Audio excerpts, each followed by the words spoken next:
Hello everyone, social sphere by Vanita पे आप सबका बहुत बहुत स्वागत है। उम्मीद करती हूँ आप सब बहुत अच्छे होंगे और एजुकेशन को एंजॉय कर रहे होंगे। आज आपके सामने मैं जो लेक्चर लेके आई हूँ वो है related with the unification of Britain. चलिए जल्दी से स्टार्ट करते हैं। तो जब हम बात कर रहे हैं ब्रिटेन वर्ड की, इसको बहुत ज़रूरी है समझना, क्योंकि हम mostly Britain, UK, United Kingdom, England, इन सब बातों का या इन सब वर्ड्स को हम यूज़ करते हैं डिस्क्राइब करने के लिए इस एरिया को। इवन ग्रेट ब्रिटेन वर्ड भी यूज़ होता है। तो आखिर ये वर्ड एग्जिस्ट कैसे किए और एक ब्रिटेन जो है वो कलेक्टिवली एक नेशन कैसे बना। तो अब लास्ट नेशन है यूनिफिकेशन में, दैट इज़ ग्रेट ब्रिटेन। और जब हम ब्रिटेन की बात करते हैं तो ये कोई ऑल ऑफ सडन बना हुआ कंट्री नहीं है। ये बहुत लंबा प्रोसेस चला, लॉन्ग ड्रॉन प्रोसेस था। उसके बाद जाके ब्रिटेन को एक शेप मिली और वो इस नाम से जाना गया। याद रखिएगा, यहाँ पे भी मोनार्की थी और ये वो कंट्री है जिसने दुनिया के बड़े बड़े कंट्रीज़ को भी अपनी कॉलोनी बनाया। यूरोप कॉन्टिनेंट के नॉर्थ में एक आइलैंड पाया गया जिसके ऊपर 3 कंट्रीज कलेक्टिवली थी। वो 3 कंट्रीज कौन कौन सी थी? स्कॉटलैंड, फिर इंग्लैंड एंड फिर वेल्स। इसके अलावा एक और छोटा सा आइलैंड इनके बिल्कुल साथ था जिसको हम बोलते थे नदरन आइलैंड। और जब तक हम स्कॉटलैंड, इंग्लैंड एंड वेल्स को रखते हैं तो वो उस टाइम ग्रेट ब्रिटेन कहलाया जाता है। और अगर हम उसमें आयरलैंड को भी ऐड कर देते हैं तो उस टाइम उसको हम यूनाइटेड किंगडम कहते हैं और या फिर ब्रिटेन बोला जाता है। लेकिन ये कंट्रीज पहले से एक साथ नहीं थी, ये धीरे धीरे कंबाइंड हुई, एक साथ हुई और धीरे धीरे यूनाइटेड किंगडम या इंग्लैंड या ग्रेट ब्रिटेन आपका फॉर्म हुआ। तो वही चीज़ आपकी जो है यूनिफिकेशन या स्ट्रेंज केस ऑफ ब्रिटेन जो है उसके अंदर बात की गई है। और इससे पहले जब ब्रिटिश नहीं था तो ये सब जो थे इनहैबिटेंट्स थे ब्रिटिश एल्स के। अब इसको क्या कहते हैं? ये एक एथनिक ग्रुप है जिनका अपना कल्चर है, अपना पॉलिटिकल ट्रेडिशन है। और इनमें कौन आता है? इंग्लिश, वेल्श, स्कॉट और इरिश। याद रखिए, नदरन आयरलैंड सिर्फ और सिर्फ जो है वो ब्रिटेन के साथ मिला है, लेकिन जो अदरवाइज कंट्री है आयरलैंड वो अलग है, उसको हम रिपब्लिक ऑफ आयरलैंड कहते हैं। वो कंट्री इसका पार्ट नहीं है। सिर्फ जो पार्ट यूनाइटेड किंगडम की तरफ है, ग्रेट ब्रिटेन की तरफ है, उसी को ही हम नदरन आयरलैंड कहते हैं and a part of United kingdom मानते हैं। अब अगर हम कहें कि ये क्या, इंग्लिश क्या, वेल्श क्या, तो जो इंग्लैंड में रहते थे उनको इंग्लिश कहा जाता था, जो वेल्स में रहते थे उनको वेल्श कहा जाता था, जो स्कॉटलैंड में रहते थे उनको स्कॉट कहा जाता था और जो आयरलैंड, नदरन आयरलैंड में रहते थे उन्हें ईरिश कहा जाता था। तो ये सब अलग अलग ग्रुप्स थे, इनकी अपनी अपनी कल्चर थी, अपना अपना पॉलिटिक्स और ट्रेडिशन था। ये सब इंडिपेंडेंटली अपना अपना काम करते थे। लेकिन इस कॉन्टिनेंट के ऊपर भी धीरे धीरे इंग्लिश नेशन या आप उसको बोलेंगे इंग्लैंड का असर दिखना शुरू हो गया।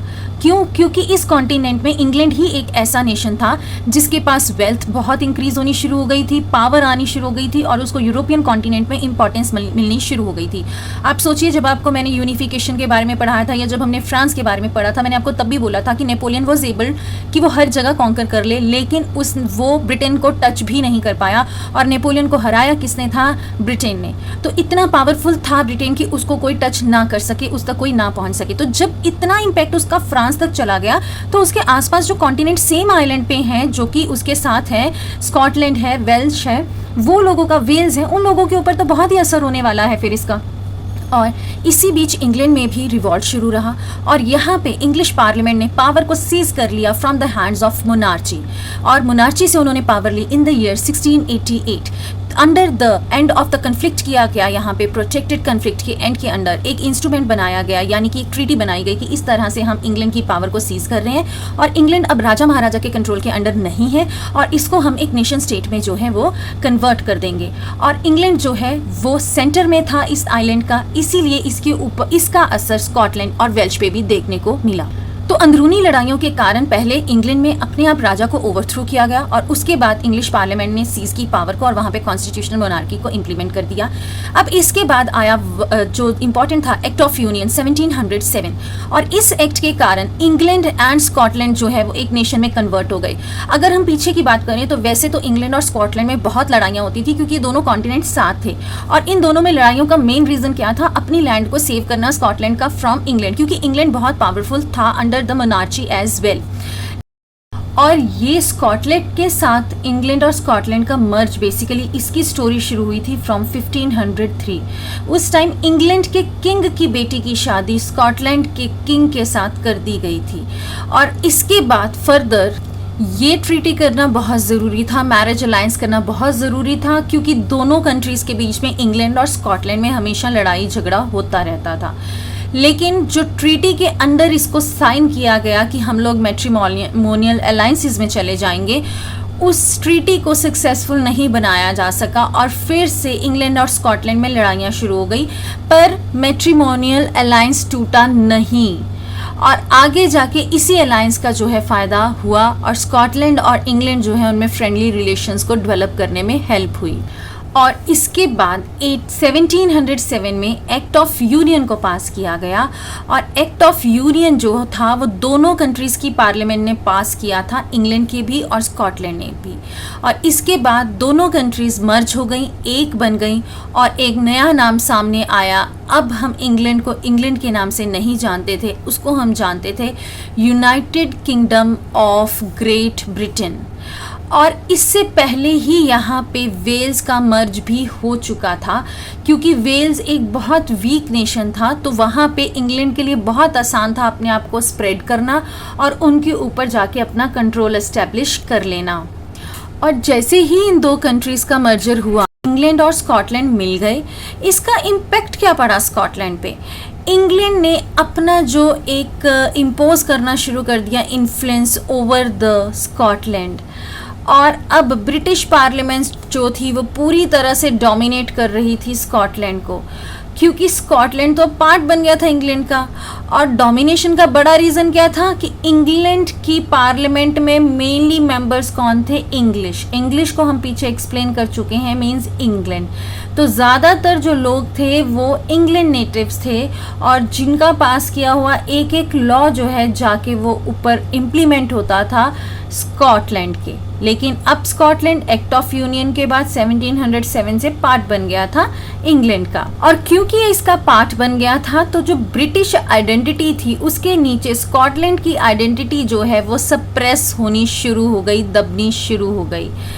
अब यहाँ पे जब भी कभी कैथोलिक क्लान्स जो थे स्कॉटलैंड ने, उन्होंने कोशिश की कि वो अपने आप को छुड़ा सके फ्रॉम इंग्लैंड, उनको हर बार इस अटेम्प्ट को उनके फेल कर दिया गया और उनको सप्रेस कर दिया गया, ताकि वो अपनी इंडिपेंडेंस को डिक्लेयर ना कर सकें। इसके अलावा इनको अपनी लैंग्वेज बोलने से भी, दैट इज़ गैलिक लैंग्वेज, उसको बोलने से भी इनको मनाही थी, ना ही ये अपनी ट्रेडिशनल ड्रेस को वियर कर सकते थे।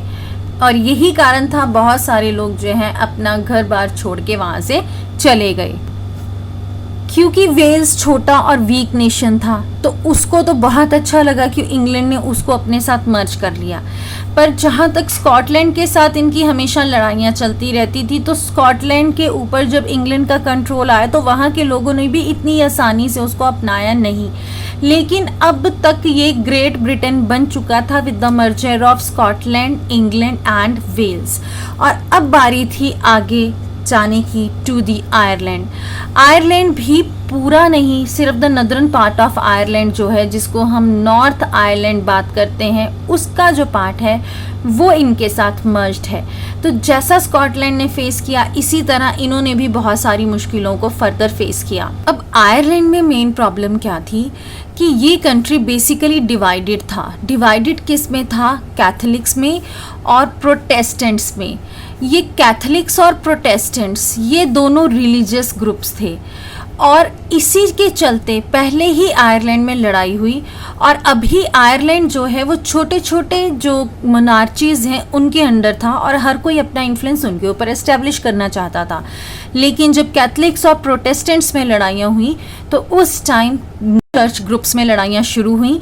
तो उस टाइम पे ये आपके चर्च ग्रुप हैं, ओके, तो इनको आप याद रखिएगा।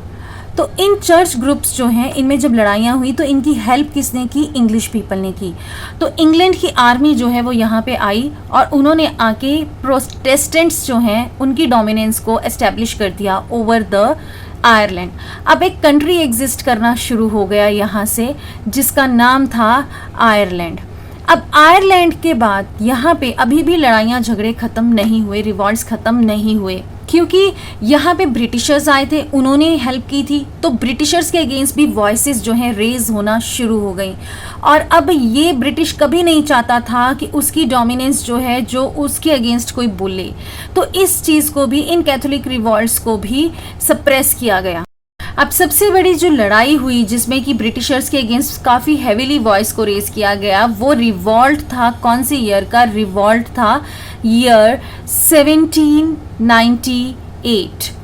और इस टाइम पे एक फेल्ड जो है अटेम्प्ट किया गया जिसमें कि वॉल्फटोन थे, उन्होंने अगेंस्ट यूनाइटेड एरिशमैन के साथ मिलके उन्होंने यूनाइटेड किंगडम के अगेंस्ट जो है रिवॉल्ट किया। अब ये रिवॉल्ट क्या था? ये रिवॉल्ट फेल हो गया और डेफिनेटली ब्रिटिशर्स जो है जीत गए। अब जैसे ही ब्रिटिशर्स जीते तो एक और ट्रीटी जो है वो साइन करनी पड़ी। एक्ट जो था उसको जाना जाता था by the name of acts of union, जिसको पास किया गया इन द ईयर 1800।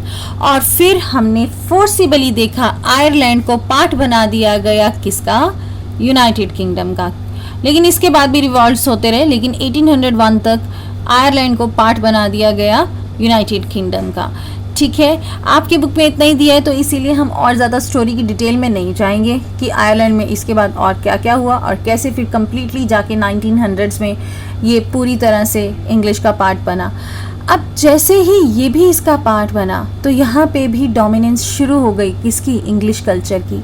और जैसे ही इंग्लिश कल्चर की डोमिनेंस शुरू हुई तो इंग्लिश ने इम्पॉर्टेंटली क्या करना शुरू किया? न्यू ब्रिटेन सिंबल आया उनका, फिर फ्लैग आया उनका जिसको यूनियन जैक के नाम से जाना जाता है, देन उनका नेशनल एनेथम आया, that God save our noble king, और इंग्लिश लैंग्वेज यहाँ पे प्रिवेल करने लगी और जिसको बोलना ज़रूरी हो गया। और इस तरह से इंग्लैंड की बढ़ती हुई डोमिनेंस का असर हमने इस कॉन्टिनेंट के ऊपर देखा, इस आइलैंड के इनफेक्ट ऊपर देखा, as a consequences of which जो उनकी पुराने नेशंस की अपनी जो चीज़ें थी वो उसको सरवाइव नहीं कर पाए और वो सबॉर्डिनेट पार्टनर बन के रह गए इंग्लैंड का। तो ये था आपका यूनिफिकेशन ऑफ इंग्लैंड, जिसको कि किस तरह से ग्रेट ब्रिटेन बोला गया और कब वो यूनाइटेड किंगडम बना। जब आयरलैंड उसमें मर्ज हुआ तो उसको यूनाइटेड किंगडम के नाम से जाना गया। लेकिन इसका मतलब ये नहीं है कि इंग्लैंड ने अगर आयरलैंड को या स्कॉटलैंड को अपने साथ मिलाया तो वो उनके साथ अच्छा नहीं हुआ। कि इंग्लैंड क्यों इतना ज़्यादा इन्फ्लुएंशियल था इस आइलैंड के ऊपर? क्योंकि वो वेल्दी नेशन बन चुका था, वो बहुत ज़्यादा इंपॉर्टेंस रखता था और ग्रो कर चुका था अच्छे से। तो उस चीज़ का फ़ायदा स्कॉटलैंड को भी हुआ, वेल्स को भी हुआ और नॉर्दर्न आयरलैंड को भी हुआ। और इन कंट्रीज़ के अंदर भी जब ये यूनाइटेड किंगडम का पार्ट बन गई सारी की सारी, इनकी भी फाइनेंशियली हालत जो है वो इम्प्रूव होना शुरू हो गई। और इंग्लैंड एक ऐसा नेशन है जिसने एक टाइम पे 25% पॉपुलेशन ऑफ द वर्ल्ड के ऊपर कंट्रोल एस्टेब्लिश किया था, तो उसको मोस्ट इन्फ्लुएंशियल जो है एक किंगडम के रूप में भी जाना जाता है। हम खुद कभी ना कभी अधीन थे ब्रिटिशर्स के, तो उस 25% पॉपुलेशन में हम लोग भी आते हैं।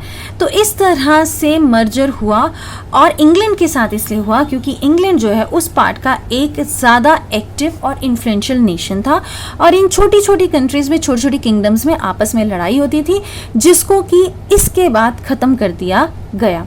उम्मीद करती हूँ आपको आज का लेक्चर बहुत पसंद आया होगा और जल्दी ही मिलते हैं एक और नई इन्फॉर्मेटिव वीडियो के साथ। तब तक अपना खूब ध्यान रखिए और एजुकेशन कंटिन्यू रखिए। Thank you.